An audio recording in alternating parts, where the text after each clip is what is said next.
اگر کسی کی اصل شخصیت دیکھنی ہے تو اس کی کسی بات پر اختلاف کر کے دیکھو۔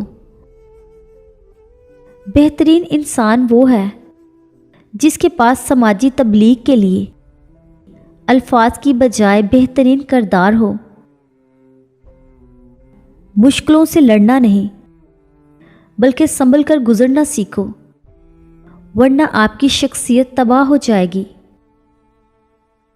لوہا کبھی خراب نہیں ہوتا، ہمیشہ وہ اپنے ہی زنگ سے برباد ہوتا ہے۔ اسی طرح کسی انسان کو کوئی بھی برباد نہیں کر سکتا، اسے اس کی سوچ ہی برباد کرتی ہے۔ خود کو اچھا بنانا ہے تو اپنی سوچ کو اچھا بنائے۔ اور اللہ پاک نے قرآن میں فرمایا کہ تم مجھے ویسا ہی پاؤ گے جیسا میرا گمان کرو گے۔ یہ ہم سب پڑھتے ہیں لیکن سمجھتے نہیں۔ تم جانتے ہو کہ حضرت موسیٰ علیہ السلام کے پیچھے فوج لگی ہوئی تھی، تب اللہ نے کیوں سمندر کو 2 حصوں میں بانٹ دیا؟ تم جانتے ہو کہ حضرت ابراہیم علیہ السلام کو آگ میں جانے کا حکم دیا گیا، تو کیوں اس نے آگ کو ٹھنڈا کر دیا؟ تم جانتے ہو کہ کیوں اس نے حضرت یوسف علیہ السلام کو کنویں میں بھی پالا؟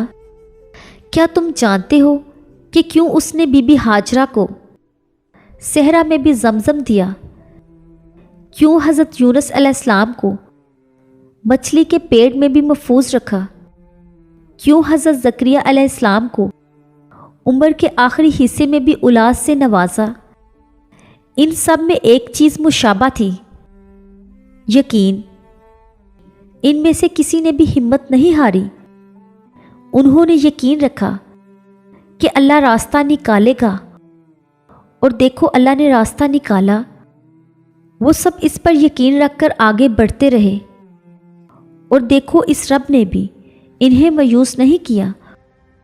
اور توکل تو یہ ہے کہ راستہ نہ ہو اور تم کہو اللہ راستے بنانے والا ہے، اور جب تم اس کا اچھا گمان رکھو گے تو یقیناً سب اچھا ہی پاؤ گے، اور پھر دیکھنا وہاں سے راہیں نکلیں گی جہاں تمہارا وہم و گمان بھی نہیں جا سکتا۔ اللہ قرآن میں فرماتا ہے کہ یقیناً تمہارے اس غم کا انجام آغاز سے بہتر ہوگا۔ پھر کیوں تھک گئے ہو؟ کیوں راہ میں ہی رک گئے ہو؟ کیوں خود کو ان غموں تک ہی محدود کر لیا ہے؟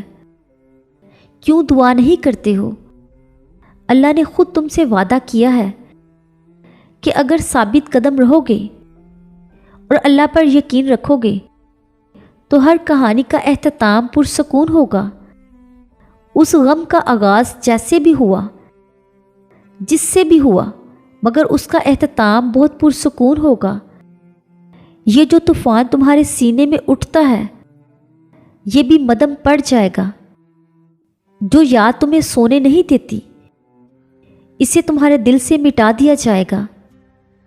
جو تمہیں چاہیے وہ تمہیں دے دیا جائے گا، جو بہتر نہیں اسے بہتر بنا دیا جائے گا، اور جو چھوڑ گیا اس کے بدلے تمہیں اس سے بھی بہتر عطا کر دیا جائے گا۔ پھر کیوں شک کر رہے ہو اپنے رب کی رحمت پر؟ بھروسہ رکھو اب جو ہوگا بہت بہترین ہوگا۔ جب انسان میں عاجزی پیدا ہو جاتی ہے تو وہ ایک چیونٹی کو بھی بے جا نقصان پہنچانے سے ڈرتا ہے۔ ناکام آدمی کی نصیحت بڑی اہم ہوتی ہے لیکن کوئی سنتا نہیں۔